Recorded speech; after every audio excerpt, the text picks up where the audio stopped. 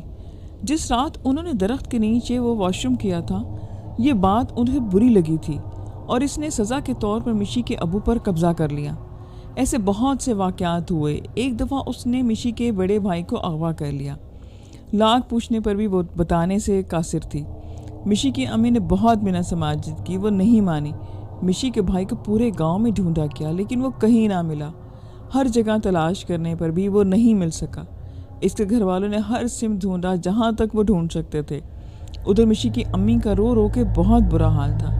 انہوں نے اس کو بہت واسطے دیے کہ میرے بچے کی جان بخش دے، لیکن وہ یہی کہتی کہ میں تم لوگوں کو برباد کر دوں گی، اس بچے کو لے کر جاؤں گی۔ مشی کے ابو نے کہا کہ مجھے چاہے کچھ بھی کر لو، ان لوگوں کو چھوڑ دو۔ تب جا کر اس نے مشی کے بھائی کا پتہ بتایا۔ اس نے اس بچے کو ایک ایسے گھر میں رکھا تھا جو سالوں سے بند تھا اور اس کے مالک کا کوئی اتا پتہ نہیں تھا۔ سب گھر والے جب وہاں پہنچے تو وہ ایک بہت ہی پوسیدہ اور زنگ لگا دروازہ تھا اور وہاں پر تالا ڈلا ہوا تھا۔ بہت مشکل سے اسے توڑ کر اندر گئے۔ اندر مشی کا بھائی بلک بلک کر رو رہا تھا، جو اپنی ماں سے شام تک رات تک بچھڑا ہوا تھا۔ تو اس نے کہا کہ میں سو رہا تھا اور جب میری آنکھ کھلی تو وہ اس گھر میں تھا۔ اس طرح کے پراسرار حادثات کا دور شروع ہوا۔ اس دن مشی کے گھر والے سب مل کر ٹیلی ویژن دیکھ رہے تھے۔ سب بڑے اطمینان میں بیٹھے تھے کہ اچانک مشی کے ابو پر عجیب سی ایک کیفیت طاری ہو گئی جیسے دورہ پڑتا ہے۔ ایسا لگ رہا تھا کہ جیسے وہ ڈانس کر رہے ہیں۔ سب لوگ حیران رہ گئے۔ وہ جن زادی ان کے جسم میں ظاہر ہو چکی تھی اور وہ ناچ رہی تھی، اور ناچتے ناچتے مشی کی امی سے کہنے لگی کہ تو مجھے بالکل پسند نہیں ہے اور میں اس کو یہاں سے لے کر جاؤں گی۔ اس طرح کے واقعات اکثر و بیشتر ہونے لگے۔ ایک دفعہ ماہرہ باجی ان کے کمرے میں گئی۔ وہاں کا منظر دیکھ کر ان کے حواس ساکت ہو گئے۔ 3 جنزادی عبدالرحمان صاحب کو گھیرے ہوئے تھی اور ان سے نہ جانے کیا کیا کہہ رہی تھی۔ پھر ایک رات آئی۔ مشی کے والد کو کسی کی شادی میں جانے کے لیے کہنے لگی۔ انہوں نے منع کیا تو غصہ ہو گئی، مارنے لگی، دانتوں سے کاٹنے لگی، بہت مارا اس نے۔ ماہرہ باجی بتاتی ہیں کہ جب وہ انہیں مارتی تو سب گھر میں مارے خوف کے پڑوسیوں کے گھر بھاگ جاتے. یہ آوازیں سن کر پڑوس بھی ڈر جاتے. اتنی دردناک چیخیں ہوتی تھیں کہ وہ کہتی کہ میرے ساتھ میری دنیا میں چلو. کیونکہ وہ جن زادیاں تھیں اسی وجہ سے اتنی قیامت برپا کیے ہوئے تھیں. اتنی تکلیف انہیں دیتی کہ مشی کی امی اس سے بہت منتیں کرتی. وہ چھوٹے بچوں کی طرح انہیں دہائیاں دیتی. انہی ساری تکلیفوں کو ہوتے ہوتے آخر ایک دن اس کے ابو کی جان نکل گئی. انہوں نے اس کی جان لے کر ہی چھوڑی. یہ سٹوری سید خان نے اسلام آباد سے سینڈ کی ہے. وہ کہتے ہیں کہ جب میں 5 سال کا تھا تو میں گھر کے قریب گراؤنڈ میں کھیلا کرتا تھا. وہ گراؤنڈ بالکل ویران تھا اور کافی عرصے سے تو میرے دوستوں نے اور میں نے مل کر اس گراؤنڈ کو صحیح کیا اور ہم وہاں کرکٹ کھیلا کرتے. تو ایک دن میں کھیل کے گھر آیا تو ٹھیک مغرب کے وقت مجھے ڈر لگنا شروع ہو گیا. حالانکہ میں کبھی نہیں ڈرا تھا. تو میں نے اپنی امی کو بتایا کہ انہوں نے قریبی مسجد میں مجھے دم کروایا. میں کچھ بہتر ہو گیا. دن ایسے ہی گزرتے گئے. میں وہاں روزانہ کھیلنے جاتا تھا. پھر کچھ دنوں کے بعد میرے جسم میں درد ہونا شروع ہو گیا. میری ہڈیاں بہت درد کرتیں جو مجھے ڈاکٹر کے پاس میری امی لے گئیں. وہاں میرے سارے ٹیسٹ ہوئے. رپورٹس میں ڈاکٹر نے کہا کہ اسے تو کچھ بھی نہیں ہے, مگر مجھے آرام نہیں آیا. پھر مجھے محسوس ہونے لگا کہ کوئی میرے ساتھ ٹھہرا ہے. میں جب پیچھے دیکھتا تو کچھ بھی نہ ہوتا. ایک دن میں سویا ہوا تھا کہ رات کے تقریباً 12 کا ٹائم ہوگا. گرمیوں کے وہ دن تھے. میرے ساتھ چارپائی پر میری امی لیٹی ہوئی تھی اور پیچھے کی طرف میری بھابھی ماں لیٹی تھی. میں نے اوپر کی طرف دیکھا تو مجھے میری بھابھی ماں کی شکل کی ایک عورت دکھائی دی. وہ مجھے ہی گھور رہی تھی. میں اس کو دیکھتا رہا. میں نے سوچا کہ بھابھی تو لیٹی ہوئی ہے, پھر اوپر کیا کرنے گئی ہیں. یہ خیال آتے ہی میں اٹھ کر بیٹھ گیا تو وہ عورت اچانک میرے پیچھے ہو گئی. میں نے دیکھا تو بھابھی لیٹی ہوئی تھی. میرے اندر خوف کی ایک لہر دوڑ گئی. پھر ساری رات میں نے ڈر کے گزاری. صبح کو پھر میں نے امی کو یہ ساری بات بتائی. انہوں نے پھر قریبی مسجد جا کے مجھے دم کروایا. پھر چند دن کے بعد رات کے تقریباً 8 بجے ہوں گے. سردیوں کی وہ رات تھی. ایک بہت ٹھنڈ میں رات تھی. تو میں کام کے لیے گھر سے باہر نکلا. ابھی چند قدم ہی مشکل سے چلے تھے کہ پیچھے سے کسی کے چلنے کی آواز آئی. میں پیچھے مڑ کر دیکھا تو کوئی بھی نہ تھا. میں پھر تھوڑا سا چلا تو پھر بھاری قدموں کی آواز آنے لگی. قدموں کی آواز ایسی تھی کہ کوئی بہت ہی بھاری چیز زمین پر گری ہو. میں نے پیچھے مڑ کر دیکھا تو کوئی بھی نہ تھا. پھر میرے دل میں خوف پیدا ہونے لگا. میں نے آیت الکرسی کا ورد شروع کیا تو قدموں کی آواز آنا بند ہو گئی. وہ عید الفطر کا دن تھا تو ہم عید کی نماز کی تیاری کر رہے تھے. کسی نے دروازہ کھٹکھٹایا. میں نے کہا تو ایک ملنگ بابا ٹھہرے تھے. میں ان کو پیسے دیے تو انہوں نے کہا کہ میرا چائے پینے کا دل کر رہا ہے. میں پیسے نہیں لینے آیا. اس ملنگ بابا کو میں گھر میں نہیں دیکھا تھا. خیر میں چائے لے کر آیا تو اس بابا نے مجھے میری باتیں بتانا شروع کی. وہ چائے کا گھونٹ پیتا اور میری بات کرتا. آخر جب اس بابا نے چائے پی لی تو اس نے کہا کہ بیٹا بہت دنیا زور لگائے گی تجھے ذلیل کرنے کے لیے, پر کچھ نہ کر سکے گی. مجھے کہا جا پیالہ دے آ. میں پیالہ دے کر آیا تو وہاں کوئی بھی نہ تھا. میں گلی میں پھر کوئی دیکھا تو کوئی بھی نہ تھا. وہاں اس کی باتوں کہ مجھے اس وقت سمجھ نہیں آئی. لیکن کچھ دن کے بعد میں نے دیکھا کہ جو میرے خلاف بات کرتا اس کا نقصان ہو جاتا. اور ایک دن میرے ہی بہت قریبی دوست نے میرا دل دکھایا تو اگلے دن وہ بیمار ہو گیا اور کافی دنوں تک بیمار رہا. میرے جسم میں درد رہتا تھا. میری ہڈیاں درد کرتی تھیں. میں نے کسی کو نہیں بتایا. میری حالت قابل رحم ہو گئی تھی اور میں ہر دن 3 گھنٹے بعد کھانا کھاتا اور 3 روٹیاں کھانے کے بعد بھی میری بھوک نہیں مٹتی. میں بہت موٹا ہو گیا تھا. مجھ سے چلنا پھرنا دوبل ہو گیا تھا. میرے پیارا اللہ کوئی سبب بنا کہ میں کرکٹ کھیلنا شروع کر دوں. میں اپنے اسکول کو بہت میچ جتوائے تھے. میں فاسٹ بالر تھا پر میری حالت اتنی خراب تھی کہ بیٹ تک میں نہیں گھما سکتا تھا. ہمارا جو پرانا گھر تھا وہاں پر جن رہتے تھے. مجھے اپنے گھر میں کبھی بھی کچھ محسوس نہیں ہوا, لیکن جو ہمارے گھر کی چھت تھی وہاں بہت ڈر لگتا تھا. میں چھت پر جاتے ہوئے ڈرتا تھا اور مجھے وہاں پر خوف بھی آتا تھا. میرے کہنے کا مطلب یہ ہے کہ ہمارے گھر کی چھت پر سایہ تھا. ہم نے جو گھر کرائے پر لیا ہوا تھا وہ گھر ذرا ویرانے میں تھا. وہاں 2 یا 3 گھر اور تھے.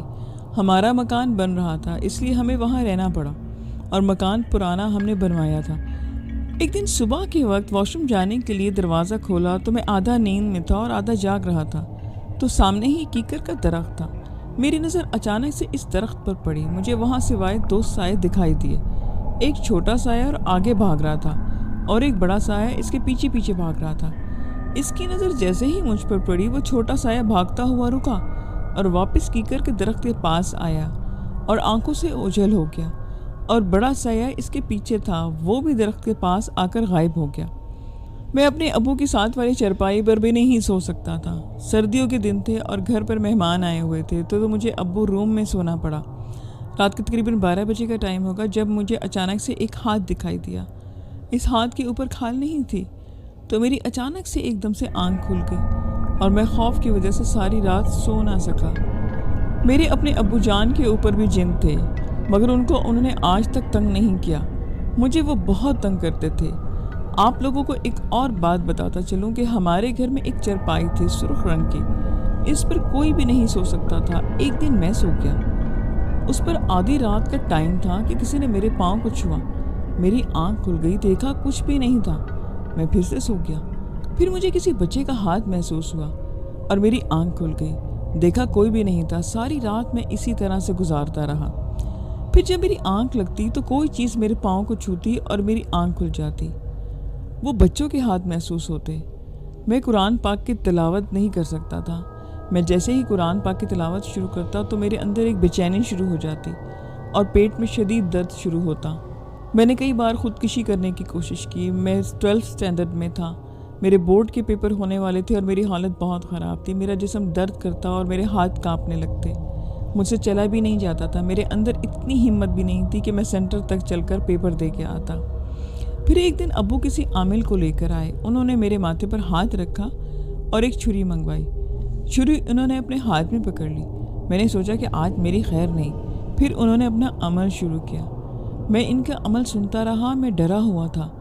عمل ختم ہونے کے بعد انہوں نے کہا کہ بیٹا کچھ محسوس ہوا؟ تو میں نے کہا کہ ہاں سر، میرا ہلکا ہو گیا ہے۔ پھر انہوں نے کہا کہ اس بچے کو کچھ نہیں ہے، آپ کے گھر میں جو بھی ہے، لیکن وہ ہمیں مطمئن نہ کر سکے۔ پھر ایک دن قاری صاحب آئے، وہ اب سے ملنے آئے تو بھائی نے ان کو بتایا کہ انہوں نے کہا کہ میں 2 یا 3 دن بعد بتاؤں گا۔ پھر انہوں نے حساب کیا اور بتایا کہ اس کے 7 جنات ہیں، 3 جن اور 4 جنیاں ہیں۔ انہوں نے پھر میرا علاج شروع کیا۔ میں پڑا ہوا پانی لے کر جاتا اور میرا ہاتھ اور ٹانگیں کانپنا شروع ہوتی۔ میں پانی پیتا تو سکون آ جاتا۔ اس طرح میں نے بورڈ کے پیپر دیے۔ پھر مجھے کچھ عمل بھی بتائے گئے۔ وہ جب بھی کرتا تو عورتوں کی چیخنے کی آوازیں آتی، وہ مجھے گالیاں دیتی۔ انہوں نے چوریاں بھی کی، میرے جیب سے پیسے گم ہو جاتے اور جب وہ پیسے ہمیں کہیں سے پڑے ملتے تو ہمیں شدید حیرت ہوتی۔ پورے گھر والوں کی چیزیں گم ہو جاتی اور کہیں کی کہیں سے ملتی۔ میں وظیفے کے ذریعے واپس لے کے آتا اور پھر میں نے اپنا علاج شروع کروایا اور ایک بہت بڑا آگ کا الاؤ جلوایا۔ مجھے اس کے قریب بٹھایا گیا۔ آگ کی تپش بہت زیادہ تھی، مجھ سے برداشت بھی نہیں ہو رہا تھا۔ جیسے جیسے آگ کی تپش بڑھتی مجھے سکون ملنے لگا۔ پھر ان جنات کو جلایا گیا۔ میں نے خود دیکھا کہ ان کو جلتے ہوئے وہ گالیاں دے رہے تھے اور بھیک مانگ رہے تھے۔ پھر جب بھی وہ جل گئے تو مجھے ایسا لگا کہ میرے جسم سے بوجھ اتر گیا ہے۔ میں نے پورا 1 سال تک پڑھائی نہیں کی تھی۔ پھر میں نے دن رات محنت کی، جو جسمانی کمزوری تھی اس کو دور کیا، ساری ورزشیں اور وظائف کیے۔ اس کے بعد اللہ کا شکر ہے کہ اب میں بالکل ٹھیک ہوں، میری ذہانت بھی واپس آ گئی ہے اور آج وہ جگہ بھی بھاری نہیں ہے۔ لسنرز، یہ آج کی سٹوریز تھیں۔ آئی ہوپ کہ آپ کو اچھی لگیں گی۔ مجھے فیڈ بیک ضرور دیں۔ پھر ملیں گے نیکسٹ ویڈیو میں۔ اپنا خیال رکھیں۔ خدا حافظ۔